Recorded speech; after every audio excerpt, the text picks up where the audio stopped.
Chapter number 2 है NCERT का। और इससे पहले वाले चैप्टर में हमने मैटर के बारे में जाना था कि मैटर क्या होता है, उसकी प्रॉपर्टीज़ क्या होती है और वो उसके स्टेट्स में इंटर कन्वर्जन कैसे होता है। अब हम जानेंगे मैटर की प्योरिटी के बारे में। किसी भी चीज़ की अगर प्योरिटी के बारे में बात की जाए तो वो उससे होती है कि वो किससे बना हुआ है। मैटर बना है पार्टिकल से, तो जो मैटर एक तरीके के पार्टिकल यानी सेम टाइप के पार्टिकल से बना होता है उसका बोलते हैं प्योर। लेकिन जो अलग अलग टाइप के पार्टिकल से बना है उसको हम बोलेंगे इम्प्योर या फिर मिक्सचर।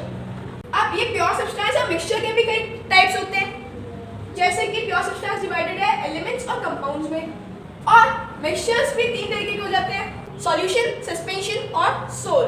तो अभी हम जानेंगे प्योर सब्सटेंस के बारे में और इम्प्योर सब्सटेंस के टाइप्स के बारे में। अगर पहले बात की जाए मिक्सचर की, तो मिक्सचर 2 टाइप्स के जाते हैं, होमोजेनियस और हेटेरोजेनियस। तो होमोजेनियस क्या होते हैं? Through out the mixture same तरीके के पार्टिकल, यानी थ्रू आउट द मिक्सचर इनकी कॉम्पोजिशन यूनिफॉर्म रहेगी, सेम रहेगी, ये होते हैं हमारे होमोजेनियस मिक्सचर। लेकिन हेटेरोजेनियस मिक्सचर में जो कॉम्पोजिशन है वो वेरी करेगी। जैसे यहाँ पर अगर हम सैंड और वाटर का मिक्सचर लें और उसे थोड़ी देर के लिए रखे रहने दें, अनडिस्टर्ब रहने दें, तो क्या देखेंगे हम, जो सैंड है वो नीचे सेटल डाउन हो जाएगी और ऊपर वाटर रह जाएगा या कुछ पार्टिकल्स मीडियम फेज में रहेंगे। तो यहाँ पर जो कॉम्पोजिशन है वो फिक्स्ड नहीं रही, थ्रू आउट वो सेम नहीं रही, इसलिए होमोजेनियस में यूनिफॉर्म कॉम्पोजिशन होती है, whereas हेटेरोजेनियस में यूनिफॉर्म कॉम्पोजिशन नहीं होती है, यानी नॉन यूनिफॉर्म कॉम्पोजिशन होती है। नेक्स्ट अगर बात की जाए, एक तरफ हम लेते हैं शुगर सॉल्यूशन और एक तरफ लेते हैं सैंड एंड वाटर। तो हम क्या देखेंगे, जो शुगर सॉल्यूशन है उसमें थ्रू आउट द सॉल्यूशन एकदम सेम कलर रहेगा, ऊपर अगर वो ट्रांसपेरेंट है तो वो नीचे भी ट्रांसपेरेंट ही होगा। लेकिन यहाँ पर अगर पानी ऊपर ट्रांसपेरेंट है तो नीचे थोड़ा सा ट्रांसलूसेंट रहेगा, क्योंकि छोटे छोटे पार्टिकल्स यहाँ पर रहेंगे और जिनके पार्टिकल की डेंसिटी ज़्यादा है वो नीचे सेटल डाउन हो जाएंगे। तो यहाँ पर जो कलर है वो भी through out the mixture same नहीं रहेगा।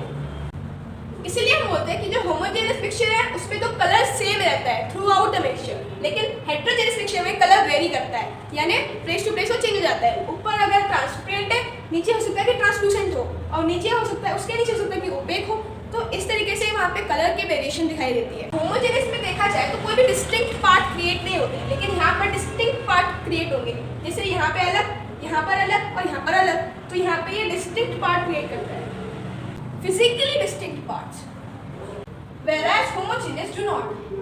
So ये था डिफरेंशिएशन होमोजेनियस मिक्सचर्स में और हेटेरोजेनियस मिक्सचर्स में। लेकिन हम जो मिक्सचर है उसको एक और तरीके से क्लासिफाई करते हैं, that is solution, suspension and salt. Salt को कोलॉइडल सॉल्यूशन या कोलॉइड भी बोलते हैं। जो सॉल्यूशन होता है वो होमोजेनियस होता है, लेकिन सस्पेंशन और कोलॉइड दोनों ही क्या होते हैं, हेटेरोजेनियस मिक्सचर्स होते हैं।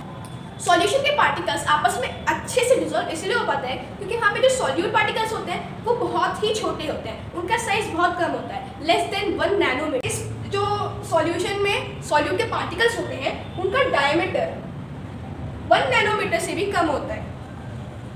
1 नैनोमीटर यानी 10⁻⁹, यानी अगर हम लिखें फ्रैक्शन में इसको तो 1 2 3 4 5 6 7 8 9 इतना छोटा मीटर में होगी इसकी वैल्यू, यानी ये पार्टिकल्स इतने छोटे होते हैं। तो ये आपस में मिक्स हो जाते हैं और नेक डाइस से हम इनको नहीं दे सकते, क्यों? क्योंकि इनका साइज बहुत छोटा है। So it can not be seen by naked eyes. क्या? Solute particles. इसमें जो सॉल्यूट पार्टिकल्स होते हैं उन्हें हम आंखों से डायरेक्ट नहीं देख सकते हैं, उनमें हमें पार्टिकल पता नहीं चलेंगे कि कौन सा सॉल्यूट है कौन सा सॉल्वेंट है, वो अच्छे से डिसॉल्व रहते हैं। लेकिन सस्पेंशन में हमें पता रहेगा कि ये जो पार्टिकल्स है ये सॉल्यूट है और बाकी सारा हमारा सॉल्वेंट है। जैसे कि अगर हम सैंड की बात करें, सैंड को अगर हम वाटर में डालेंगे तो हमें सैंड साफ साफ नजर आएगी, क्यों? क्योंकि उसका जो पार्टिकल का साइज है, सॉल्यूट पार्टिकल का साइज वो काफ़ी बड़ा होता है एज कम्पेयर टू सॉल्यूशन। उसके पार्टिकल्स बहुत ही बड़े होते हैं जो कि हम नेक डाइस से भी देख सकते हैं। So it can be seen by naked eyes. लेकिन जो कोलॉइड होता है उसमें जो पार्टिकल्स हैं उन्हें हम नेक डाइस से नहीं देख सकते। कोलॉइड अगर हम एग्जांपल लेना चाहें तो हम मिल्क ले सकते हैं। दूध में हमें क्या पता चलता है कि इसमें कौन सा सॉल्यूट पार्टिकल है, कौन सा उसमें सॉल्वेंट है? नहीं, तो उसमें अगर एक्चुअली उसमें हम सॉल्यूट और सॉल्वेंट नहीं बोलते हैं, उसमें बोलते हैं डिस्पर्स्ड फेज और डिस्पर्जन मीडियम। डिस्पर्स्ड फेज होता है हमारा सॉल्यूट लाइक और डिस्पर्जन मीडियम होता है हमारा सॉल्वेंट लाइक। तो हेटेरोजेनियस मिक्सचर में जो पार्टिकल्स होते हैं that can not be seen by naked eyes. अब यहाँ पे सवाल उठता है कि हम अपनी आंखों से क्यों नहीं देख सकते? इसे इसलिए नहीं देख सकते क्योंकि इसका साइज बहुत छोटा था, इसका साइज बहुत बड़ा था, इसे टिक पा रहे थे। यहाँ पे कोलॉइड का जो पार्टिकल का साइज होता है वो सॉल्यूशन से तो बड़ा होता है, लेकिन वो सस्पेंशन से छोटा होता है, और वो इतना छोटा होता है कि उसे हम नेक्ड आई से नहीं देख सकते। That's why the particles of colloidal solution can not be seen through naked eyes. Next point आता है लाइट को स्कैटर करना। क्या सॉल्यूशन लाइट को स्कैटर कर सकते हैं? चलिए उसके लिए हम एक एक्टिविटी करते हैं। So with this activity we are going to distinguish between the solution, suspension and colloid. तो सॉल्यूशन के लिए मैंने लिया है शुगर, और अभी हम इसमें वाटर डालेंगे, हम इसको स्टिर करेंगे। एज यू कैन सी हमने इसको अच्छे से स्टिर करके डिसॉल्व कर दिया है शुगर को। नेक्स्ट हमने सस्पेंशन के लिए ली है थोड़ी सी सैंड, या बोल सकते हैं मिट्टी ली है, क्योंकि सैंड तो प्रॉपर है नहीं है। अभी हम इसमें भी सॉल्वेंट के तौर पे वाटर ही डालना है, लेकिन अभी हम इसको स्टिर नहीं करेंगे, बल्कि इसको सेटल डाउन होने देंगे। As you can see distinct parts बन रहे हैं, जैसे यहाँ पे, और बीच में जो थोड़े से लेस डेंस पार्टिकल हैं वो यहाँ पे हैं, और जो लीस्ट डेंस है वो यहाँ पर है। नेक्स्ट हमने कोलॉइड के लिए मिल्क लिया है। प्रॉपर मिल्क तो लेना नहीं था, तो हमने थोड़ा सा वाटर भी इसमें डाला है। अभी हमें लाइट की स्कैटरिंग देखनी है, तो मेरे पास लेज़र लाइट है। यहाँ पे प्रॉपर सेटल डाउन तो नहीं हुई है, लेकिन स्टिल अभी हमें इस पर ट्राई करने वाले हैं। सबसे पहले हम लाइट को इससे पास करेंगे। यहाँ पर देखते हैं कि क्या पार्टिकल्स लाइट को स्कैटर करते हैं या नहीं करते। लाइट जो है एक स्ट्रेट लाइन पाथ में चली गई है। इससे हमें ये पता चलता है कि ये पार्टिकल्स लाइट को स्कैटर नहीं कर रहे हैं। वहीं अगर हम इधर पे आते हैं तो अभी भी कुछ पार्टिकल्स इसमें सेटल डाउन नहीं हुए हैं, जिसके वजह से हमें टिंडल इफेक्ट मिल रहा है। प्रॉपर लाइट एक पाथ में नहीं जा पा रही है, वो स्कैटर हो रही है, यानी सस्पेंशन लाइट स्कैटर करते हैं। और कोलॉइड में भी लाइट एक पाथ में नहीं जा पा रही है, बल्कि वो स्कैटर हो रही है। इससे हमें पता चलता है कि जो कोलॉइड हैं वो भी लाइट को स्कैटर करते हैं। लेकिन अगर ये प्रॉपर तरीके से अनडिस्टर्ब्ड को छोड़ दिया जाए लंबे समय के लिए, तो ये भी लाइट को स्कैटर नहीं करेगा, क्योंकि जितने भी पार्टिकल्स हैं वो सेटल डाउन हो जाएंगे। अब ये प्रॉपर तरीके से सेटल डाउन नहीं हुआ है, तो फिर ये लाइट को स्कैटर करेगा। तो यहाँ पे हम देख सकते हैं कि जो सॉल्यूशन है उसको कितने भी देर ऐसे छोड़ दो, वो उसके पार्टिकल्स नीचे सेटल डाउन नहीं होंगे। इसकी वजह से हम बोल सकते हैं कि जो सॉल्यूशन है वो स्टेबल होते हैं, सस्पेंशन स्टेबल नहीं होते हैं, और सोल यानी कोलॉइड भी स्टेबल होते हैं। इसमें पार्टिकल्स देखें तो हम सॉल्यूट पार्टिकल्स हमें नज़र नहीं आएंगे। That's why we can say कि हमें जो सॉल्यूशन है उसके सॉल्यूट पार्टिकल्स को नेक्ड आई से नहीं दिख पाते हैं। लेकिन यहाँ पर अगर मैं इसको स्टिर कर दूँ लाइक दिस, तो फिर हमें पार्टिकल्स नज़र आने लगेंगे, क्योंकि इसके पार्टिकल्स काफ़ी बड़े हैं और हैवी भी होते हैं, इसलिए सेटल डाउन हो जाते हैं, जो उसको अनस्टेबिलिटी देता है। यहाँ पर हमें सॉलिड पार्टिकल्स नज़र आएंगे और कलर भी डिफरेंट होगा, जैसे लाइक यहाँ पे लाइट है, यहाँ पे डार्क है। ये एक हेटेरोजेनस मिक्सचर हो गया, साथ में अनस्टेबल है, और पार्टिकल्स भी हम नेक्ड आई से देख सकते हैं जो कि लाइट को स्कैटर भी करते हैं। लेकिन कोलॉइडल में स्टेबिलिटी है, साथ ही साथ ये लाइट को स्कैटर भी करते हैं। स्टेबिलिटी ये दिखाती है कि ये पार्टिकल्स ज़्यादा हैवी नहीं है, ज़्यादा हैवी होते हैं तो नीचे बैठ जाते हैं। वंस अगेन अगर हम लाइट को पास करें तो आप देख सकते हैं कि लाइट यहाँ तक पहुँच ही नहीं रही, लेकिन वो एक स्ट्रेट लाइन पाथ से निकल रही है सॉल्यूशन में से। यहाँ पे वो स्कैटर हो जा रही है और यहाँ पर भी वो स्कैटर हो रही है।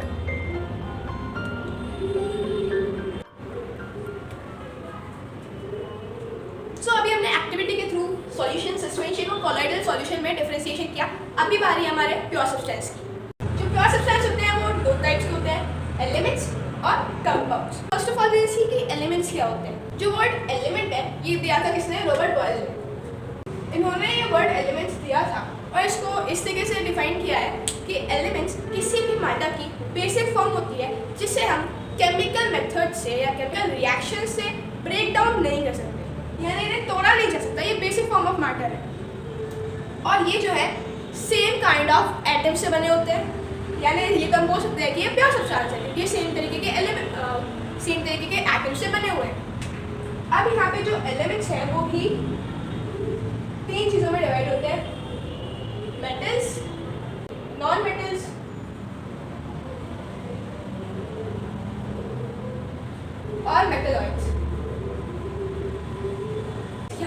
की अलग अलग प्रॉपर्टी होती है एलिमेंट्स में। मेटल जैसे आयरन, कॉपर, ये सब हमारे लिए नए वर्ड्स नहीं है। आयरन, कॉपर हमारे रोजाना के यूसेज में आते हैं, तो हम क्या देखते हैं, वो शाइनी होते हैं, लस्ट्रस होते हैं। लेकिन नॉन मेटल्स लस्ट्रस होते हैं? कभी कार्बन देखा है? कार्बन लस्ट्रस होता है क्या? नहीं, वो होता है हमारा नॉन मेटल। ऑक्सीजन है, नाइट्रोजन है, सब नॉन मेटल है। और मेटलॉइड्स वो होते हैं जिनमें कुछ प्रॉपर्टी मेटल्स की भी होती है, कुछ प्रॉपर्टी नॉन मेटल्स की भी होती है, तो वो बीच के आ जाते हैं, उन्हें बोल देते हैं मेटलॉइड्स। तो बीच की प्रॉपर्टीज आ जाते हैं। जो मेटल्स होते हैं वो लस्ट्रस होते हैं, यानी शाइनी होते हैं, whereas non metals are non lustrous, यानी ये शाइनी नहीं होते हैं। मेटल्स में जहाँ तक है जितने भी उतने कलर वेरिएशन नहीं आती है यहाँ पे। जितने मेटल्स हैं ज़्यादातर वो गोल्डन कलर के हैं, यानी येलो कलर के हैं, या फिर वो सिल्वर हैं, ग्रे हैं, इस तरीके के कलर के होते हैं हमारे मेटल्स। लेकिन नॉन मेटल्स में काफ़ी ज़्यादा वेरिएशन होती है। और यहाँ पे जो मेटल्स हैं वो इलेक्ट्रिसिटी और हीट दोनों को कंडक्ट कर सकते हैं, गुड कंडक्टर होते हैं हीट और इलेक्ट्रिसिटी के। लेकिन non metals are not good conductor of heat and electricity. Metals जो होते हैं वो हाईली डक्टाइल और मेलिएबल होते हैं। डक्टाइल वो प्रॉपर्टी होती है जिससे मेटल्स को हम थिन वायर्स में कन्वर्ट कर सकते हैं, और मेलिएबिलिटी वो होती है जिसमें हम उनकी थिन शीट्स बना सकते हैं। तो ये मेलिएबल और डक्टाइल दोनों होते हैं। वेयरएज नॉन मेटल्स जो होते हैं वो ना तो अच्छे से डक्टाइल होते हैं, ना मेलिएबल होते हैं। और सोनरस की बात की जाए, यानी रिंगिंग साउंड प्रोड्यूस करने वाले, तो मेटल्स को अगर आप स्ट्राइक करोगे तो एक रिंगिंग साउंड प्रोड्यूस करते हैं, यानी वो सोनरस होते हैं। लेकिन non metals ringing sound produce नहीं करते, वो नॉन सोनरस होते हैं। लेकिन इन प्रॉपर्टी में कुछ एक्सेप्शंस भी होते हैं। आपने डायमंड देखा होगा, वो बहुत शाइनी होता है, तो वो एक एक्सेप्शन है। वो है तो नॉन मेटल, कार्बन की एक फॉर्म है, लेकिन है लस्ट्रस। और ग्रेफाइट आपने देखा होगा, वो इलेक्ट्रिसिटी और हीट दोनों का एक अच्छा कंडक्टर है, लेकिन वो है नॉन मेटेलिक, वो भी कार्बन की ही एक फॉर्म है। एग्जाम्पल्स देखते हैं तो मेटल्स के एग्जाम्पल होते हैं हमारे आयरन, कॉपर और यहाँ पे एल्यूमिनियम, ये सारे हमारे मेटल्स होते हैं, ठीक है। और नॉन मेटल्स जितनी भी गैसेज होती हैं एलिमेंट्स में, देखो जितनी भी गैसेज होती हैं उन सब में आप एग्जाम्पल ले सकते हो नॉन मेटल का, just like oxygen, nitrogen, hydrogen. और बाकी देखा जाए नॉन मेटल्स का, तो नॉन मेटल्स होते हैं जैसे जर्मेनियम, सिलिकन, ये सारे नॉन मेटल्स हैं। ये एग्जाम्पल्स आपको कुछ याद करने पड़ेंगे। फिर आते हैं हमारे compound. What are compounds? Compounds are a combination of two or more elements chemically combined together in a fixed ratio. यानी ये दो से ज़्यादा एलिमेंट से बने होते हैं, लेकिन वो होते हैं फिक्स्ड रेशियो में बाय मास। अब ये फिक्स्ड रेशियो बाय मास क्या होता है, ये आपको चैप्टर 3 में पता चलेगा। जब आप मास नंबर वगैरह के बारे में जानोगे तो हमें पता चलेगा कि जो भी कंपाउंड्स हैं वो फिक्स्ड रेशियो बाय मास में आपस में जुड़ते हैं, एक फिक्स रेशियो में कंबाइन होते हैं और केमिकली कंबाइन होते हैं। इनको सेपरेट भी करना है तो हम फिजिकल मेथड से इनको सेपरेट नहीं कर सकते, उसके लिए हमें केमिकल रिएक्शन की जरूरत पड़ेगी। और इसीलिए ये एक ही टाइप के पार्टिकल्स से भी बने होते हैं, जिन्हें हम बोलते हैं molecules, same kind of molecule से बने होंगे। इसलिए अगर हम हाइड्रोजन ऑक्साइड देखें जो कि होता है H2O, तो फिर उसमें हमें पता है कि वाटर में एक कंपाउंड है, लेकिन ये सेम पार्टिकल से बना होगा, सेम मॉलिक्यूल से बना होगा जो है H2O। तो इसीलिए हम कंपाउंड्स को भी प्योर कंसिडर करते हैं, और एलिमेंट्स भी प्योर तो हैं। अब एलिमेंट्स के हमने एग्जांपल देख लिए, कंपाउंड्स के भी कुछ एग्जांपल देखते हैं। लाइक H2 यानी वाटर होता है, और CH4 यानी मीथेन, NaCl यानी सॉल्ट जो हमारा रोजाना यूज में आने वाला सोडियम क्लोराइड होता है, वो होता है NaCl। इसमें एक और टॉपिक है हमारा फिजिकल एंड केमिकल चेंजेस। तो हमारे आसपास रोजाना कई सारे चेंजेस होते हैं। चेंजेस यानी किसी भी चीज़ में चेंज आना, वो हमारा हो गया चेंज यानी कुछ बदलाव आना।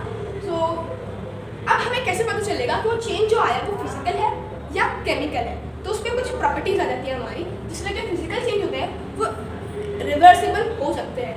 जस्ट लाइक अगर हम देखें किसी भी मैटर में, अगर उसमें स्टेट में चेंज आ रहा है, या उसके साइज में चेंज आ रहा है, या उसके शेप में चेंज आ रहा है, तो हम बोलते हैं कि वो फिजिकल चेंज है। Change of state, size, shape. अगर इनमें से किसी चीज़ में चेंज आता है तो हम बोलते हैं कि एक फिजिकल चेंज है। लेकिन अगर उसकी केमिकल प्रॉपर्टीज में चेंज आता है तो हम बोलते हैं कि वो केमिकल चेंज है। अब केमिकल प्रॉपर्टीज में कैसे चेंज आया, जिसमें अगर हम एग्जाम्पल लेते हैं कार्बन डाइऑक्साइड। कार्बन डाइऑक्साइड में एक होता है कार्बन यानी C और ऑक्सीजन यानी O। अब इन दोनों की प्रॉपर्टीज में जब कॉम्बिनेशन होता है तो चेंज कैसे आता है? कंबशन के लिए हमें ऑक्सीजन की जरूरत होती है, यानी कहीं भी फायर जलेगी तो उसको ऑक्सीजन की नीड होगी। ऑक्सीजन के बिना फायर पॉसिबल नहीं है। लेकिन जब ऑक्सीजन कंबाइन हो गया कार्बन के साथ, वो भी केमिकली, तो उसने बनाया CO। CO2 यानी कार्बन डाइऑक्साइड। और ये कार्बन डाइऑक्साइड जो थी, इसने क्या काम किया, फायर को एक्सटिंग्विश करने का काम किया। यानी फायर एक्सटिंग्विशर में होता है ना कार्बन डाइऑक्साइड, कभी पढ़ा होगा आपने कि फायर को एक्सटिंग्विश करने के लिए, बुझाने के लिए कार्बन डाइऑक्साइड के सिलेंडर्स यूज़ किए जाते हैं, जिसमें कार्बन डाइऑक्साइड कंप्रेस करके फिल की जाती है।